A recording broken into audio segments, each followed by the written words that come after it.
হে তরুণ যুবকেরা, হে আমার বন্ধুরা, হে আমার মুরব্বিয়ানেরা, শুনে রেখে দিন বাবা, জেনে রেখে দিন বাবা, আপনার আমার বিশ্ব নবী আখির জামানার পয়গম্বর, তাকে মহান টিচার বলা হয়। তিনি সারা পৃথিবীর একজন শ্রেষ্ঠ টিচার হিসেবে আমরা মনে করি। আমরা যারা বিশ্ব নবীর শিষ্য, সারা পৃথিবীতে কিছু কম বেশি প্রায় 200 কোটি মানুষ প্রত্যক্ষভাবে তার শিষ্য, আর হাজার হাজার বা আবার শত শত কোটি মানুষ তারা পরোক্ষভাবে বিশ্ব নবীকে ভালোবাসেন। একটা হিন্দুও ভালোবাসেন, একটা খ্রিস্টান ভালোবাসেন, একটা জৈন বৌদ্ধ ভালোবাসেন। যেমন আমরা শ্রী রামকৃষ্ণ পরমহংসদেবকে ভালোবাসি, স্বামী বিবেকানন্দজিকে ভালোবাসি। আমরা তার শিষ্য না হলেও এরকম মহান ব্যক্তিদের আমরা ভালোবাসি। হে তরুণ যুবকেরা, হে আমার বন্ধুরা, শুনে রেখে দিন বাবা, জেনে রেখে দেন, মহান মহান নবী বিশ্ব নবী আখির জামানার পয়গম্বর, জগতের শেষ নবী, মাঝে মাঝে তিনি তার সাহাবা ফলোয়ার অনুসারী অনুগামীদের নিয়ে এরকম মাহফিল করে তাদের তিনি শিক্ষা দান করতেন। এরকম ভাবে শিক্ষা দান করতেন। তখনকার যুগে তো আর কোনো প্রতিষ্ঠান ছিল না, এই প্রথাগত প্রতিষ্ঠান ছিল তখন ইউনিভার্সিটি, মাদ্রাসা, হাই স্কুল, প্রাইমারি, এই যে মিশন, এসব তো তখন ছিল না। আজ থেকে 1400 বছর আগের ইতিহাস দেখুন, তখন পঠন পাঠনটা, আরে অতদিন আগে কেন যাব? এই অল্প কয়েকশো বছর আগে দেখুন না। আজকে ভাই আমার সারা পৃথিবীতে বিখ্যাত কবিগুরু বিশ্বকবি রবীন্দ্রনাথ ঠাকুর, তার শান্তিনিকেতন, তার শান্তিনিকেতনে আগে প্রথম তিনি যখন স্টার্টিং করলেন পড়াশোনার কাজ, তখন গাছের তলায় ছাত্র শিক্ষকের সম্পর্ক। কথা ঠিক না? এই শিক্ষা, এই যে আজকে আমরা খুব সুন্দর বেশ ফুল টুল খাটিয়ে প্যান্ডেল ট্যান্ডেল করে, এই যে একটা মাইক দিয়ে স্টেজ করে, এরকম হয়তো ছিল না। কিন্তু এই সামনে শ্রোতারা বসে থাকবে আর বক্তা সামনে বসে থাকবে, হয়তো মাইক থাকবে না, মুখে একে অপরের সঙ্গে কথাবার্তা, লেনদেন, আদান-প্রদান, শিক্ষার প্রচার প্রসার তারা করেছে। হে তরুণ যুবকেরা, হে আমার বন্ধুরা, শুনে রেখে দিন বাবা, জেনে রেখে দেন, হে মুসলমান, আপনারা আমার নবী এত সুন্দর করে শেখাতে শুরু করলেন। ভাইরা আমার, তরুণ যুবকেরা আমার, তিনি শিখিয়েছিলেন, হে দুনিয়ার মানুষ শুনে রেখে দাও, তোমাদেরকে একটা আসল কথা তোমাদের শেখাই, যেটা তুমি গ্রহণ করতে পারলে, যেটা তুমি রপ্ত করতে পারলে তোমার জীবনটা পাল্টে যেতে পারে। সেটা হলো বিশ্বনবী দুটো সরল রেখা লাইন টানলেন। দুটো সরল রেখার তো কোনো শেষ নাই, লাইন টানার তো কোনো শেষ হয় না। মনে রাখবেন, তিনি একটা নরমাল ছোট লাইন, একটা বড় লাইন, তার থেকে সামান্য বড় একটা ছোট লাইন, একটা বড় লাইন, দুটো সরল রেখা টানলেন। মনে করুন দুটো সরল রেখা, আল্লাহর নবী, আল্লাহর রাসূল, বিশ্ব নবী আখির জামানার পয়গম্বর, পৃথিবী বিখ্যাত টিচার ছিলেন। তিনি শুধু নবী ছিলেন না, শুধু পয়গম্বর ছিলেন না, তিনি শুধু রাসূল ছিলেন না, তিনি একজন আদর্শ পিতা ছিলেন, আদর্শ স্বামী ছিলেন, আদর্শ শিক্ষক ছিলেন। হে তরুণ যুবকেরা, তার ফলোয়ারদের বসে তিনি দেখালেন, এই দেখো দুটো লাইন টেনেছেন, এই লাইনগুলোর মানে মতলব, এর মিনিংটা কি তোমরা বুঝতে পারছো? সেই সময় তার ফলোয়াররা বলেছিলেন, শিষ্যরা বলেছিলেন, ইয়া রাসূলুল্লাহ, আপনার থেকে বেশি জ্ঞান তো আমাদের নাই, আমরা কেমন করে বলতে পারবো? আমরা কেবল বুঝতে পারলাম, দেখতে পেলাম দুটো সরল রেখা টেনেছেন, একটা ছোট আর একটা বড়। হে তরুণ যুবকেরা, বিশ্বনবী কেমন টিচার ছিলেন, কেমন মাস্টার ছিলেন, কত সহজে তিনি বুঝিয়েছিলেন। আল্লাহর নবী বললেন, শুনে রেখে দাও, জেনে রেখে দাও বাবা, শুনে রেখে দাও, এই যে বড় লাইনটা দেখতে পাচ্ছ, বড় সরল রেখাটা দেখতে পাচ্ছ, এটা হলো তোমাদের ড্রিম, এটা হলো তোমাদের স্বপ্ন, এটা হলো তোমাদের আশা, এটা হলো তোমাদের আকাঙ্ক্ষা।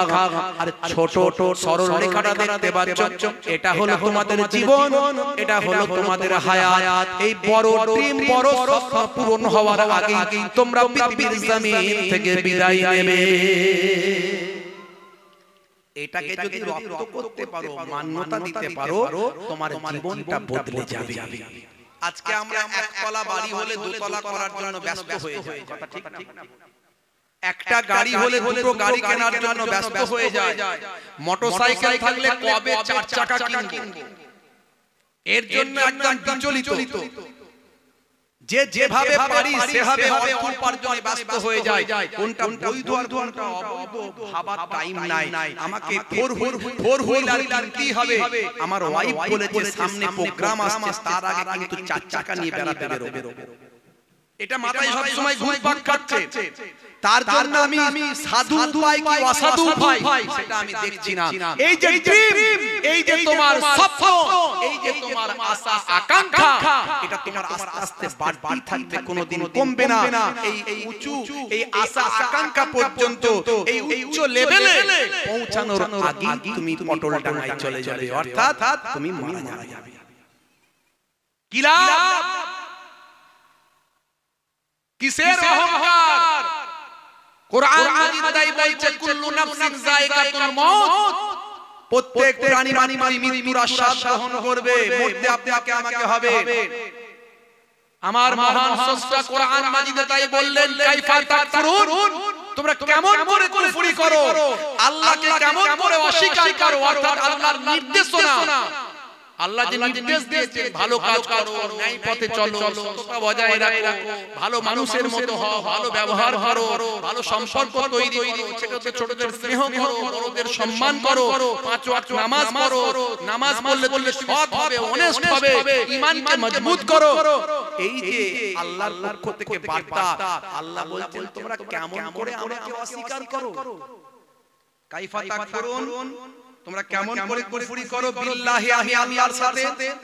অকুনতুম আমওয়াতান, তোমরা ছিলে মৃত। এই পৃথিবীতে আসার আগে তোমাদের কি অস্তিত্ব ছিল তোমরা বলো? প্রশ্ন করছেন আল্লাহ, এই পৃথিবীতে আসার আগে তোমাদের অস্তিত্ব কি ছিল? আমি আল্লাহ বলছি তোমরা ছিলে মৃত। ফাআহিয়াকুম, আমি তোমাদের জীবন দিয়েছি। এই জীবন দেওয়ার মালিক স্রষ্টা। রিলিজিয়াস অনুযায়ী, ধর্মশাস্ত্র অনুযায়ী বিজ্ঞানকে বলছে লেটেস্ট, ভাই আমার লেটেস্ট যে আবিষ্কার গবেষণা হয়েছে, বলছে একটা বিন্দু, বিজ্ঞান বলছে একটা বিন্দু থেকে সব কিছু, টোটাল সিন্ধু, একটা বিন্দু থেকে সব সিন্ধু। ওই বিন্দুর উপরে যখন একটা, ভাই আমার মনে করে একটা বিন্দুর উপরে কোন একটা কম্পন তৈরি হলো, কোন কিছু একটা সেখানে আঘাত করলো, ওই বিন্দুটা অমনি ইলাস্টিকের নাই বড় আকার ধারণ করলো। এই বড় আকার ধারণ করে গ্রহ, নবমণ্ডল, ভূমণ্ডল, পাহাড় পর্বত সব তৈরি হয়ে গেল। আবার কোন সময় ওই বিন্দুটা সংকুচিত হয়ে আবার একটা বিন্দুতে পরিণত হবে। এটা বিজ্ঞানের চেতনা, বিজ্ঞানের ধারণা। আমরা যারা আস্তিক, যারা ঈশ্বরের অস্তিত্বে বিশ্বাস করি, তারা বলে তো এই বিন্দুটা সৃষ্টি করলো কে?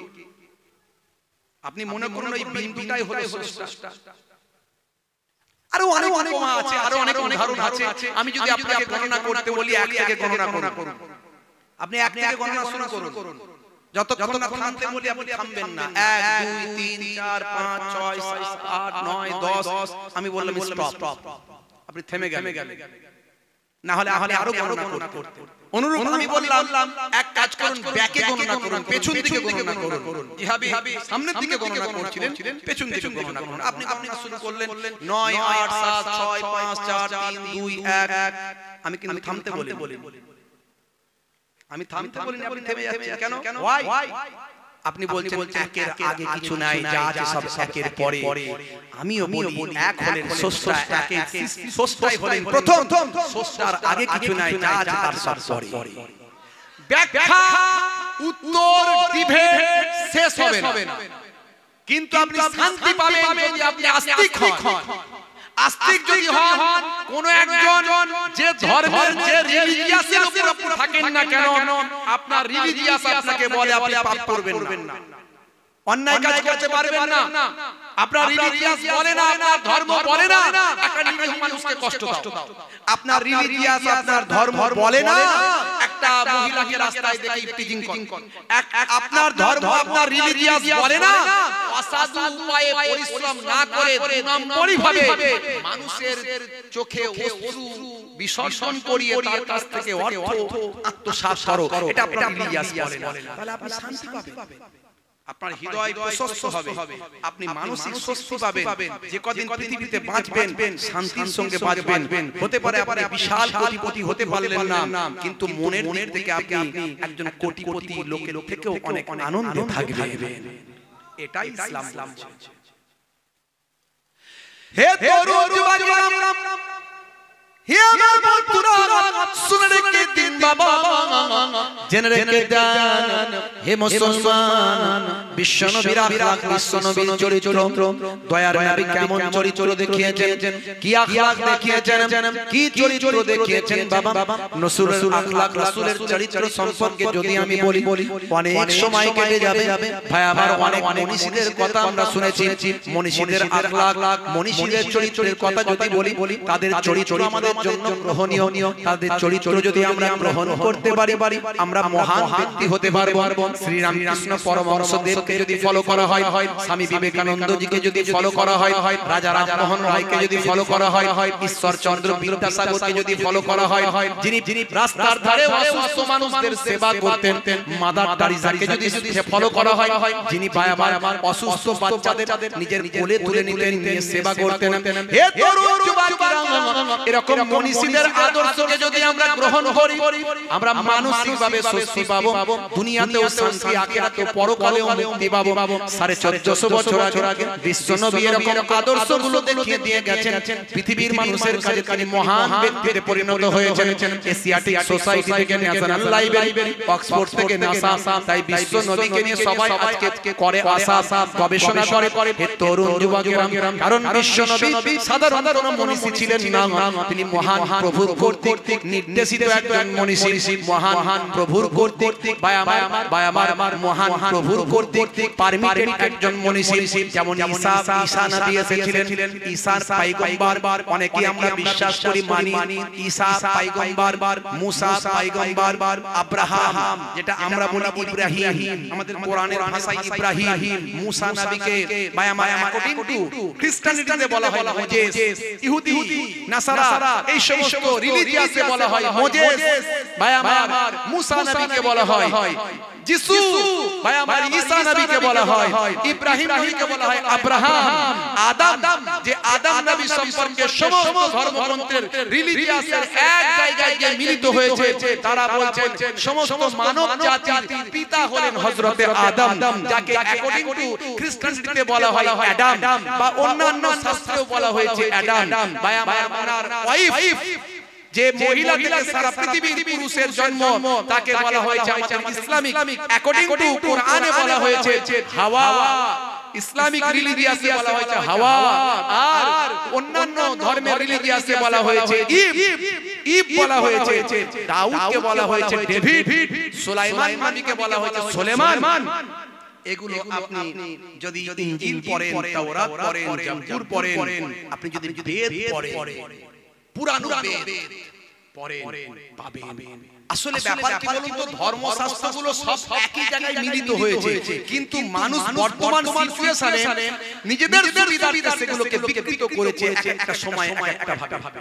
এই জন্য সর্বশেষ নবী এসেছিলেন, সর্বশেষ প্রফেট এসেছিলেন 1450 বছর আগে, হযরতে মুহাম্মদ মুস্তাফা সাল্লাল্লাহু আলাইহি ওয়াসাল্লাম। যেমন ঈসা নবী, মুসা, ইব্রাহিম, দাউদ নবী, সুলাইমান আলাইহিস সালাম যারা এসেছিলেন, তাদেরই উত্তরসূরি হিসাবে তিনি এসেছিলেন। ভাই আমার, তিনি যখন এলেন তার কাছে যে পুস্তক এলো, আমি এর আগে বলেছি, আপনাদের মনে আছে হয়তো, যে কোম্পানি যখন কোনো প্রোডাক্ট মার্কেটে লঞ্চ করে, প্রথমে আপনি আস্তিক হলে আমার কথাগুলো বুঝতে পারবেন, নালে পারবেন না। তারপরের বিষয়গুলো বলছি।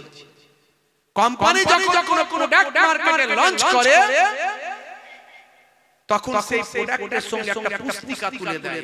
বিশেষত ইলেকট্রনিক্স প্রোডাক্টের কথা আপনি ধরে নিন, যেমন এসি, ফ্রিজ ইত্যাদি ইত্যাদি। এই আপনি একটা এসি কিনলেন, ফ্রিজ কিনলেন, একটা ভালো মোবাইল কিনলেন, বক্সের মধ্যে একটা পুস্তিকা পাবেন, সেই পুস্তিকাতে সুন্দর করে সেই প্রোডাক্ট সম্পর্কে তার ডেসক্রিপশন, তার সমস্ত কিছু তথ্য সেখানে দেওয়া আছে। এটা কখনো ভুল হতে পারে না, কারণ কোম্পানি প্রোডাক্ট তৈরি করেছে আর পুস্তিকাটা কোম্পানি দিয়েছে।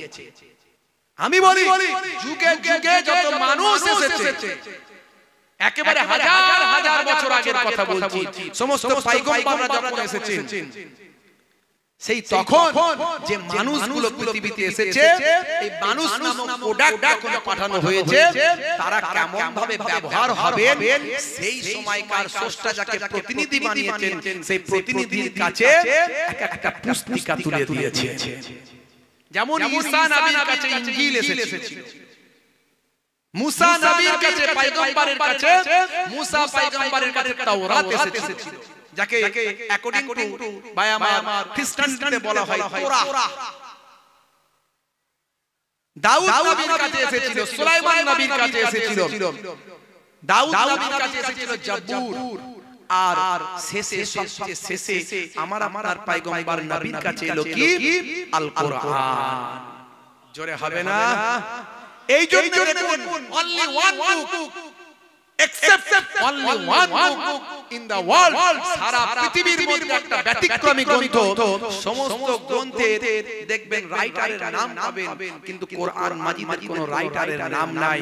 কে লিখেছে এটা কিন্তু সেখানে দেওয়া নাই, কারণ এটা মহান স্রষ্টার কাছ থেকে দেওয়া।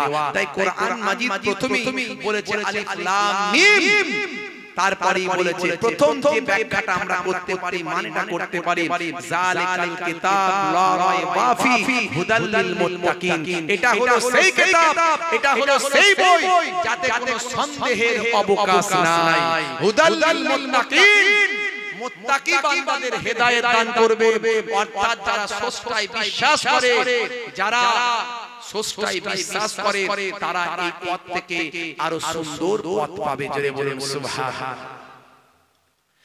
হে তরুণ যুবকেরা, তাই বাংলাদেশের একজন কবি মিস্টার নকুল কুমার বিশ্বাস, আমার এক হিন্দু ভাই, তিনি লিখলেন, সালটা হলো 2011 সাল। আমেরিকার একজন খ্রিস্টান পাদ্রীর নাম হলো তার মিস্টার টেরি জনস। মিস্টার টেরি জনস বলল, কোরআন পুড়িয়ে দেব। কেন ভাই? কোরআন আমার কি ক্ষতি করেছে? না, কোরআন ভালো নয়, কোরআন পুড়িয়ে দিতে হবে। হে তরুণ যুবকেরা, তিনি বললেন ঈদের দিনে আমি কোরআন পড়াবো। ঈদের দিনে কয়েক কপি তিনি কোরআন পড়িয়েছিলেন। মাঝে মাঝে দেখা যায় এরকম ঘটনা ঘটে, বিভিন্ন ধর্মশাস্ত্রের উপর আঘাত আসে। যারা বোঝে না, যারা জানে না, যারা কোরআনের সার মর্ম বোঝে না, তারা কোরআনকে বিদ্রূপ করে বা কোরআনের বিরুদ্ধাচরণ করে। কোরআন বলেছে লা ইয়ারুল্লাহু মান লা ইয়ারুন নাস, যে মনুষ্য জাতির উপর দয়া করে না, মহান স্রষ্টা তার উপর দয়া করে না। কোরআন বলেছে ইন্নাল মুবাযযিরিনা কানু ইখওয়ানিশ শায়াতিন, অপচয় খরচা করে, অপচয় সম্পদ নষ্ট করে, যে কোনো জিনিসেরই অপচয় যে করবে সে হলো শয়তানের ভাই। কোরআন সুন্দর সুন্দর কথা বলেছেন, কিন্তু কোরআনের সুন্দর সুন্দর কথাগুলো সে খুঁজে পায় না। কোরআন বলেছে হে তরুণ যুবকেরা, হে আমার মুরব্বিয়ানেরা, বিশ্বনবী জানিয়ে দিয়েছেন বাবা, একজন নিরীহ মানুষকে হত্যা করা মানব জাতি হত্যা করার সমান। 1450 বছর আগে বিশ্বনবী আমার সোনার জবানে জানিয়ে দিলেন, তোমার প্রতিবেশী যদি অনাহারে থাকে, তোমার প্রতিবেশী যদি না খেয়ে থাকে, অনাহারে থাকে, তোমার প্রতিবেশী যদি ক্ষুধার্ত থাকে, হে মুসলিম, হে আমার ভক্ত শুনে রেখে দাও, আর তুমি যদি পেট ভরে খাও, আমি রাসূল বলি, আমি পয়গম্বর বলি, তুমি মুসলমান হতে পারলে না। সুন্দর কথাগুলোকে এরা নাই, যে কোনো কারণই হোক না কেন, সে বলল কোরআন পড়িয়ে দেব। বাংলাদেশের বিখ্যাত একজন ভাই আমার বাংলা কবি শিল্পী, নাম হলো মিস্টার নকুল কুমার বিশ্বাস। ইন্টারনেটে যাবেন পাবেন। তিনি বলছেন যদি আগুন লেগে ধ্বংস হয়ে যায়, হে টেরি জনস, মিস্টার টেরি জনস, তুমি কোরআন পড়িয়ে দেবে বলেছো, কেমন ধার্মিক আমি জানি না। ধর্মের মানে তুমি একজন বজ্জাত, তুমি যেটা কাজ করছো এটা অন্যায়। আমি একজন হিন্দু কবি হয়েও তোমাকে আমি কবিতার মাধ্যমে উত্তর দিচ্ছি।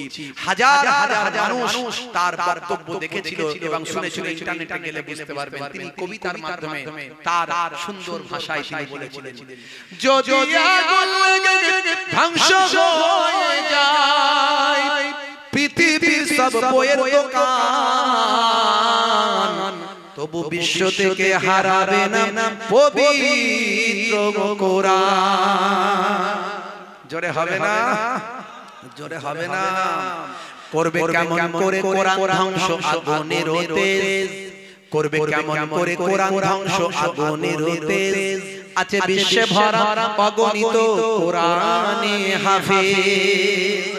তারা ছাপিয়ে আসমানি গ্রন্থ, তারা ছাপিয়ে আসমানি গ্রন্থ, বাঁচাবে ইসলামের সম্মান, তবু বিশ্ব থেকে হারাবে না পবিত্র কোরআন। কোরআন মানুষকে সৎ হতে বলে, কোরআন মানুষকে অপরাধ মুক্ত হতে বলে, কোরআন মানুষকে সুন্দর সমাজ গঠন করতে বলে। হ্যাঁ, কোরআন অপরাধীদের বিরুদ্ধে শাস্তি ঘোষণা করেছে, কিন্তু সেটা যেখানে কোরআনকে সবাই মেনে চলে সেখানে শাস্তি পাবে। সবাই যেখানে কোরআন মানতে পারেন না সেখানে কোরআনের আইন চলে না। নিশ্চয় কোরআনের আইন অনেক কঠোর, অনেক কঠিন। আজ যেখানে কোরআন যেখানে স্টার্ট সৌদি আরবেও এখন সব কোরআনের আইন তারা মানতে পারে, কারণ বর্তমান সময়ে যদি সেই আইন তারা মেনে চলতো তাহলে পৃথিবীর শ্রেষ্ঠ মানুষে পরিণত হতো। কিন্তু যুগের সঙ্গে তাল মিলিয়ে চলতে হবে, সেই কঠোরতা অবলম্বন করা যায় না। কিছু আইন এখনো তারা মেনে চলে, তার মধ্যে চুরি করলে হাত কেটে দেয়। চুরি করলে কি করে? হাত কেটে দেয়।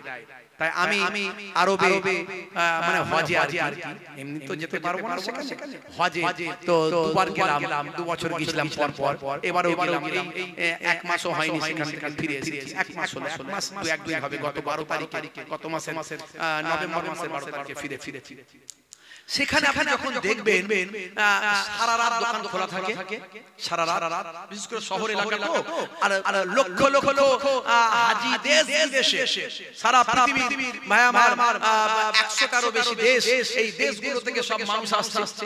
তো সেখানে প্রতিনিয়ত অন্তত আমি যতটুকু আমার ছোট জ্ঞান বুদ্ধিতে আমি লক্ষ্য করেছি, কারণ রাসূলের যে মসজিদটা আছে, মসজিদে নববী যেটাকে বলা হয়, এই মসজিদে নববীতে একতলায় 11.5 লক্ষ মানুষ একসঙ্গে নামাজ পড়তে পারে। এবার 2 তলা আছে, জুম্মার দিনে পুরো ভর্তি হয়ে যায়, তার মানে 11.5 দুগুণে 23, তাই তো 23 লাখ। এমন কি রাস্তা পর্যন্ত জ্যাম হয়ে যায়। আমি যত বুঝেছি, আমি হিসাব করে দেখেছি, গতবারে পাশে এবারে অন্তত এট এ টাইম 25 লক্ষ মানুষ থাকে, কিন্তু সারা রাত দোকানদারি সব খোলা, ইভেন গোল্ডেন দোকান, স্বর্ণের দোকান পর্যন্ত খোলা, আর সেখানে নামাজ কেউ কাজা করে না। যখন মসজিদে আজান হবে, কি আজান হবে? হাইয়া আলাস সালাহ,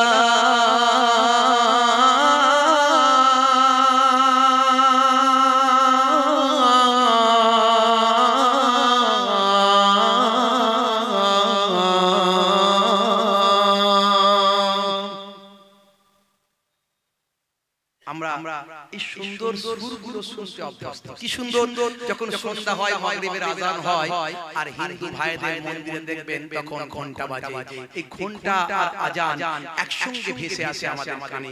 আমরা সেই সম্প্রীতির জয়গান তখন গাই। একদিকে যেমন নজরুল, আর একদিকে রবীন্দ্রনাথ। রবীন্দ্রনাথ ছাড়া নজরুল যেন বৃথা, আর নজরুল ছাড়া রবীন্দ্রনাথের যেন কিছু নাই। এইরকম আমাদের এই বাংলার কৃষ্টি কালচারটা এমন, এত সুন্দর মেলবন্ধন, এই আযানের সুর এত মধুর, যদি সুন্দরভাবে দেওয়া হয়, সে আযানের সিস্টেমকে মান্যতা দেওয়া হয়। এখন তো বেশিরভাগই নামাজগুলো তো বুড়ো মানুষ কটা যারা আর কিছুদিন পরে মরে যাবে ঠিক করেছে, যে মরে তো যাব, নামাজ পড়ি, ওই তারাই মসজিদে যায়, তারাই আযান দেয়, আল্লাহু আকবার, আল্লাহু আকবার। কি বিরক্তিকর ব্যাপার রে ভাই, কি আওয়াজ দিচ্ছে। আমি আমার এই বয়স্ক বাপটাকে দোষ দিচ্ছি না, তার দোষ নাই, সে অসুস্থ, তার মধ্যে আজমা আছে, তার মধ্যে ঠান্ডায় কাশি হয়, সে নিরুপায়, আমাকে আজানটা দিতে হবে, আমার দায়িত্বটা পালন করতে হবে, তাই সে করছে। এই দায়িত্ব পালন করা দরকার ছিল যুবক ছেলে। যদি ওই যুবকটা 5 ওয়াক্ত মসজিদে নামাজ পড়তো, আজানটা দিত, তাহলে সে ব্যভিচার করতে পারতো না, অবৈধ নারী সংযোগ করতে পারতো না, পতিতালয়ে গিয়ে লাইন লাগাতে পারতো না, রাতের বেলা মদের দোকানে গিয়ে মদ খেয়ে ফিট হয়ে অশ্লীল ভাষা ইউজ করতে পারতো না, তাহলে সে পিতার সঙ্গে খারাপ আচরণ করতে পারতো না, মাকে কষ্ট দিতে পারতো না, ছোটদের অসম্মান করতে পারতো না, বড়দের অসহ্য করতে পারতো না। কারণ আল্লাহ নিজে বলেছেন, ইন্না সালাতা তানহা আনিল ফাহশাই ওয়াল মুনকার। কোরআনে আল্লাহ বলেছেন, নিশ্চয় নামাজ তোমাকে অশ্লীলতা, অন্যায় থেকে দূরে সরিয়ে দেবে। যখনই আযানটা হয়, এসো নামাজের দিকে এসো, হাইয়া আলাস সালাহ মানে কি? অনেকে সব আরবি শব্দ তো বুঝতে পারেননি, আমরা আমাদের ধর্মীয় ব্যাপারগুলো সব আরবিতে বুঝি, তো আরবিতে সবাই বুঝি না, তাই অনেকে আমরা ঠিকমতো বুঝতে পারি না যে কি বলা হচ্ছে। আসলে হাইয়া আলাস সালাহ মানে এসো নামাজের দিকে এসো। যদি এসো তুমি এসে থাকো নামাজের দিকে, তাহলে মহান স্রষ্টা বলছেন, হে মুয়াজ্জিন, যিনি আযান দিচ্ছেন তাকে বলা হয় মুয়াজ্জিন, যিনি নামাজ পড়ান তাকে বলা হয় ইমাম। ইমাম শব্দের অর্থ হলো নেতা, যে নেতা যা বলে তার পেছনে যারা থাকেন, নেতার নেতৃত্বে তারা সব তার কথা মান্য করেন। এই নামাজের নেতৃত্বের কথা চিন্তা করুন তো, যদি ওই নেতৃত্ব আমরা মানতাম, আমাদের এলাকায় একজন যোগ্য নেতা ধরুন আছে, সেই যোগ্য নেতাকে আমরা নামাজের নেতৃত্বের মতো যদি মেনে চলতাম, তাহলে সমাজটা কত সুন্দর হতো। এখন তো ঘরে ঘরে নেতা, কে কার কথা শুনে, নেতাও যেমন আর তার দলের লোক কথা ঠিক না। এই জন্য সমাজে তো বিভাজন, অশান্তি। আজকে নেতারা সস্তার রাজনীতি করে, উন্নয়ন বাদ দেয়, ভালো কাজ বাদ দেয়, দিয়ে বিভাজন, ভয়াবহ অস্থিরতার পরিবেশ তৈরি করে দেয়। কিন্তু নামাজের ক্ষেত্রে দেখুন, ইমাম সাহেব নামাজে যাচ্ছে, আল্লাহু আকবার, রুকুতে তার সঙ্গে সবাই রুকুতে, তিনি সিজদায় সবাই সিজদায়, আর এত সুন্দর পরিবেশ। এই যে নামাজের মধ্যে দিয়ে বুঝিয়ে দেওয়া হচ্ছে যে তোমরা কিন্তু সবাই সমান। কেউ একজন কোটি কোটি ব্যবসায়ী এসে দাঁড়িয়েছে নামাজে, তার পাশে জায়গাটা ফাঁকা আছে, তারপরে ঢুকলো একটা রিকশাওয়ালা, দিনে 250 টাকা ইনকাম করে, কোনোদিন হয় না, তার জুতোটা ছিঁড়ে গেছে, জামাটা নোংরা, গা থেকে দুর্গন্ধ বের হয়, সারা দিন সে কঠোর পরিশ্রম করে হালাল ইনকাম করে, ফ্যান চালিয়ে ঘাম ঝরিয়ে, একটা কোটিপতি ব্যবসায়ী, বিশাল গোল্ডের ফ্যাক্টরি, এরকম মালিক যখন মসজিদে এসে নামাজে ঢোকে, তার পাশে একটুখানি জায়গা আছে, একজন লোক দাঁড়াতে পারবে। ইসলাম বলছে, হে রিকশাওয়ালা, তোমার স্থান ওই কোটিপতি ব্যবসায়ীর পাশে। কোটিপতি ব্যবসায়ীকে ইসলাম বলছে, শোনো, তোমার পাশে যে দাঁড়িয়েছে ও একটা 200 টাকা ইনকাম করা রিকশাওয়ালা, কিন্তু মনে রাখবে তুমি কোটিপতি এখন নও, ও এখন রিকশাওয়ালা নয়। সবাই দাঁড়িয়েছে মহান স্রষ্টার কাছে, কেহ নাই উচ্চ, কেহ নাই নিচ, এখানে সমান সবাই হবে না। তাই বলা হচ্ছে, হে নামাজি শুনে রেখে দাও, তুমি এসো নামাজি কে এলে কি হবে, হে মুয়াজ্জিন তুমি বলে দাও, হাইয়া আলাল ফালাহ,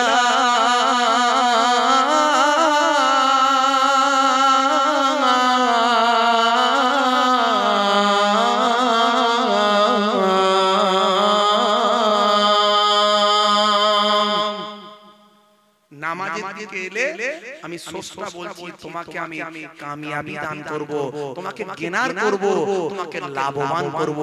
এই লাভবানটা দুনিয়াতেও হবে, পৃথিবীতেও হবে, আর পরকালেও হবে। হে তরুণ যুবকেরা, হে আমার বন্ধুরা, হে আমার মুরব্বিয়ানেরা, তাই নামাজে ফাঁকি দেওয়া যাবে না। বিশ্বনবী আমার দয়ার নবী নামাজে ফাঁকি দিতে নিষেধ করেছেন। যত কষ্টই হোক তুমি নামাজটা পড়বে বাবা, কারণ চরিত্র গঠন করতে গেলে সবচেয়ে আগে নামাজের প্রয়োজন। সেই নামাজ তোমাকে সিস্টেমে চালাবে, চরিত্র গঠন করে দেবে, তোমাকে দুনিয়াতেও শান্তি দেবে আর পরকালেও মুক্তি দান করবেন। হে তরুণ যুবকেরা, হে আমার বন্ধুরা, শুনে রেখে দিন বাবা, জেনে রেখে দিন বাবা, আমার আল্লাহ কোরআন মাজিদে তাই 82 জায়গায় নামাজের কথা বলেছেন। ভালো কাজ করতে যা বলেছেন তার মধ্যে সবচেয়ে আগে এই কথাটা বেশি বলেছেন, ওয়া আকিমুস সালাত, তোমরা নামাজ প্রতিষ্ঠা করো। তাই নামাজের কথা, নামাজের সময় এলে কোনো কিছু বলে কোন রকম বাহানা দিয়ে নামাজ ত্যাগ করা যাবে না। কারণ নামাজি যদি আপনি হয়ে যান, অপরাধ অন্যায় আপনার কাছ থেকে সরে চলে যাবে।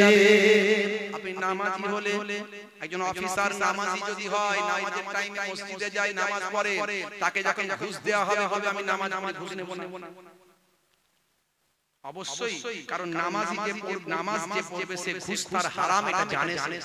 নামাজ পড়লে ঘুষ নিতে পারবেন না, নামাজ পড়লে অস্থিরতা করতে পারবেন না। তাই কোন রকম কাজের বাহানা দিয়ে নামাজ ছাড়া যাবে না, এই নির্দেশ রাসূলের। কার এটা? নবীর নির্দেশ। তাই আমি এখানে আমার ছোট্ট কলমে ধরেছি, একটু মাঝে মাঝে একটু ভাঙাচোরা কবি তো লিখি।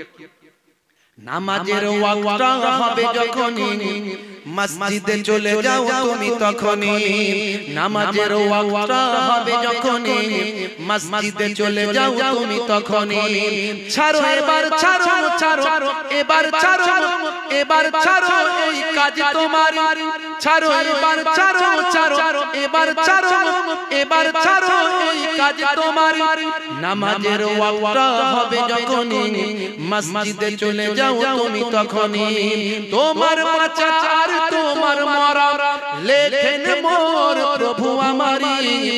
নামাজের ওয়াক্তটা হবে যখনই, মসজিদে চলে যাও তুমি তখনই। জোরে হবে না, জোরে হবে না। ভোরের বেলা ফজরের সময় আমরা উঠি না, আমাদের অভ্যাস হয়ে গেছে বেলা 9টা না বাজলে আমরা উঠবো না। তারপরে স্নান করব, খাবো, অফিসে যাব, কাজে যাব, ডিউটিতে যাব। আর এদিকে ঘুমাবো কখন? রাতে 2টো না বাজলে আমাদের ঘুম আসবে। পুরো সিস্টেমটাই ব্রেক। এটা স্বাস্থ্যের জন্য ক্ষতি। স্বাস্থ্য বিশেষজ্ঞদের জিজ্ঞাসা করেন, অবশ্য তারাও মেইনটেইন করতে পারেন না। ডাক্তাররাও দেখবেন রাত্রে 12টা 1টা 2টো বেজে যায় তাও ঘুমাচ্ছেন না। অথচ তারা কিন্তু প্রেসক্রাইব করার সময় বলছেন তোমার কিন্তু 10টায় ঘুমাতে হবে, 10টার মধ্যে ঘুমাবে আর ভোরে উঠে এক্সারসাইজ করবে। অনেকে অবশ্য মেইনটেইন করেন বিষয়গুলো। ইসলাম বলছে তোমাকে ফজরে উঠতে হবে। ফজরে উঠতে গেলে তোমাকে মিনিমাম 6 থেকে 7 ঘন্টা ঘুমাতে গেলে তোমাকে 10টার মধ্যে খেয়ে নিয়ে ঘুমাতে হবে। তা আপনি বলতে পারেন না যে আমার ফজরের সময়, ভোরের সময় আমার ভীষণ ঘুম পায়, আমি নামাজ পড়তে পারি না। এটা বললে হবে না, এ বাহানা চলবে না।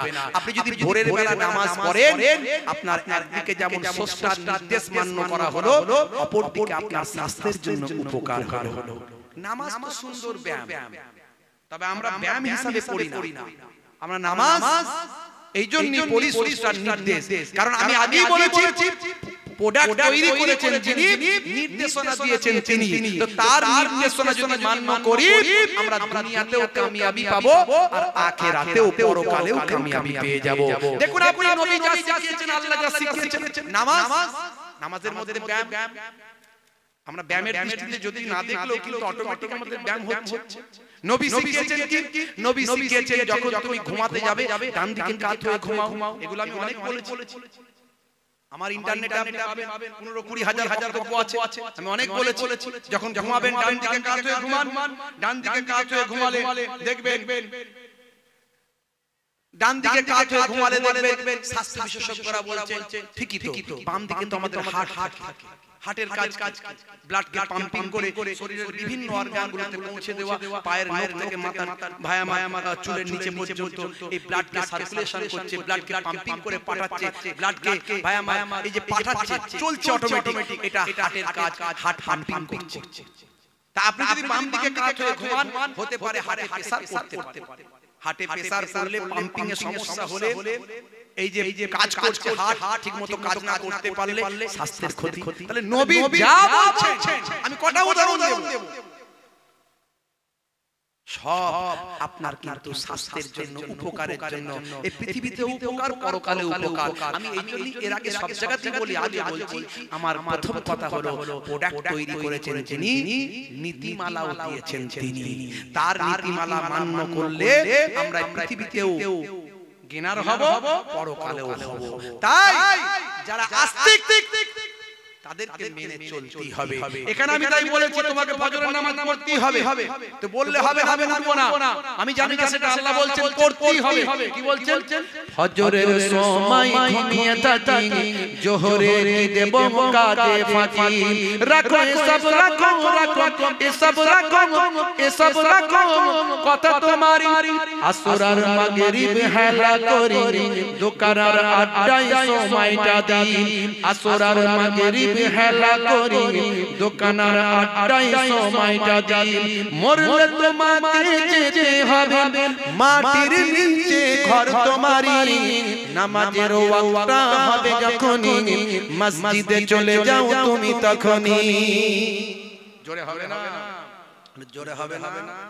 আমার দাদা জান পীরনগরের যিনি পীর সাহেব, যাকে জিন্দা পীর বলা হতো, বলতো জিন্দা পীর। হিন্দু ভাইরা বলতেন আমাদের দেবতা, আর মুসলিমরা বলতো আমাদের জিন্দা পীর। পীরনগরের পীর, জায়গাটার নাম হচ্ছে পীরনগর, পীরেদের নগর। বুঝতে পারছো? এই আমার দাদা জানের কাছে আমরা যারা তাসাউফপন্থী মানুষ, যারা সত্যিকারের পীর হন, তারা দেখেন না কে হিন্দু কে মুসলিম কে খ্রিস্টান, তারা দেখে আগে মানুষ, আগে মানুষকে, আগে মানুষের সেবা করো, তারপর মুসলমান হিন্দু খ্রিস্টান জৈন বৌদ্ধ শিখ ইসাই পাঞ্জাবি ভাই আমার যেই হোক না কেন, মানুষকে ভালোবাসো। এটাই আমার ইসলাম বলেছে, লা ইয়ারহামুল্লাহু মান লা ইয়ারহামুন নাস, যে মনুষ্য জাতির উপর দয়া করে না, মহান স্রষ্টাও তার উপর দয়া করে না। স্বামী বিবেকানন্দজি যেমন বলেছিলেন, জীবে প্রেম করে যেজন, সেই জন সেবিছে ঈশ্বর। তুমি জীবকে আগে ভালোবাসো। জীবের মধ্যে শ্রেষ্ঠ জীব কে? যারা বলেন কে? মানুষ। মানুষকে আগে ভালোবাসো, এমন মানুষ হয়ে যাও দেখিতে পলাশ ফুল অতি মনোহর, গন্ধ নাহি বলে সবে করে অনাদর। পলাশ ফুলও সুন্দর আর গোলাপ ফুলও সুন্দর। পলাশ ফুলও সুন্দর, গোলাপ ফুলও সুন্দর। রাস্তায় পড়ে থাকলে পলাশ ফুল তুলবেন না, গোলাপ ফুল তুলবেন। দেখতে দুটোই সুন্দর, কিন্তু গোলাপ ফুলের মধ্যে সেন্ট আছে, খুশবু আছে। গোলাপ ফুলটা তুলছেন, পলাশ ফুলের উপরে মারিয়ে চলে যাচ্ছেন। আপনি এমন মানুষ হন, গোলাপ ফুলের মতো হয়ে যান, পলাশ ফুলের মতো নয়। কবি তুলসীরাম দাস বলেছেন, তুলসী जब जब जग जाने आए तू रोए, जग हंसे ऐसी करनी कर चलो, तुम हंसो जग रोए।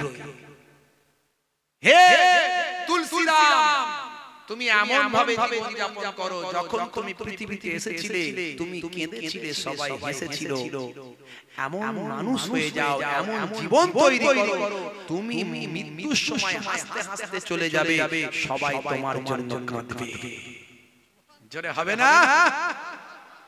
মরিলেও মরা নহে, যদি লোকে ঘষে, বাঁচিয়া কি ফল তার যদি লোকে দোষে। যখন জনম তুমি নিয়েছিলে ভাবে, তুমি মাত্র কেঁদেছিলে, হেসেছিল সবে, এমন জীবন হবে করিতে গঠন, মরণে হাসিবে তুমি, কাঁদিবে ভুবন। এই মৃত্যুটা কাদের? সুফি সাধক দরবেশ আল্লাহর ওলি বান্দা পীর মাশায়েখ। জোরে বলে সুবহানাল্লাহ।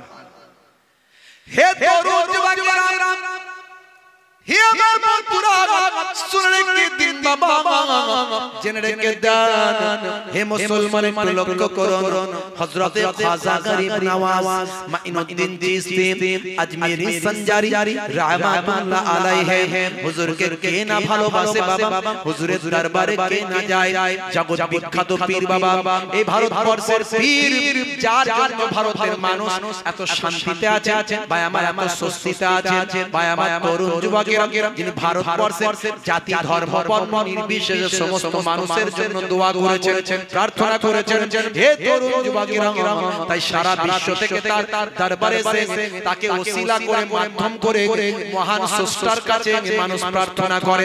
হে তরুণ যুবকেরা, খাজা সাহেব নামাজ মাইনুদ্দিন চিশতি হঠাৎ করে পীর হয়ে যাননি বাবা, হঠাৎ করে সাধক হয়ে যাননি। তাকে সাধনা করতে হয়েছে, তাকে তপস্যা করতে হয়েছে, তাকে কঠোর ইবাদত করতে হয়েছে, কঠোরভাবে আল্লাহর নির্দেশনাকে প্রাধান্য দিতে হয়েছে, কঠোরভাবে রাসূলের আদর্শ রাসূলের সুন্নতকে মান্যতা দিতে হয়েছে। তারপরে তিনি ইবাদত করতে করতে করতে করতে এক সময় হিন্দুস্তানের শাহিনশাহ বাদশা সুলতানুল হিন্দ হযরত খাজা গরিব নওয়াজ মাইনুদ্দিন চিশতি হয়েছে। হে তরুণ যুবকেরা, হযরত খাজা গরিব নওয়াজ মাইনুদ্দিন চিশতি আজমিরি সঞ্জারি রাহমাতুল্লাহ আলাইহি বাবা এত বড় বড় ওলি, ইংল্যান্ড থেকে তৎকালীন পঞ্চম জজ এসেছিলেন। তখনকার আমলে পঞ্চম জজ মানে সর্বোচ্চ নেতা, একটা দেশের সর্বোচ্চ নেতাকে বায়াবার উপাধি দেওয়া হয়েছিল পঞ্চম জজ। যেমন চতুর্থ জজ, তৃতীয় জজ, যেমন তৎকালীন যুগে মিশরে ফারাও, এটা হচ্ছে উপাধি ফারাও, যাকে আমরা ফেরাউন বলি। অ্যাকর্ডিং টু আমাদের বই পুস্তক অনুযায়ী ফারাও বলা হয় ফেরাউন। এই ফেরাউন মানে এটা উপাধি, যেমন সুলতান, বাদশা, রাজা, এগুলো সব উপাধি। এরকম পঞ্চম জজ তৎকালীন যুগে। কষ্ট হচ্ছে আপনাদের? সবাই বলেন হ্যাঁ মুদান। শেষ করে দেব? কারা কারা চান হাত তুলে দেখান দেখি। সত্যি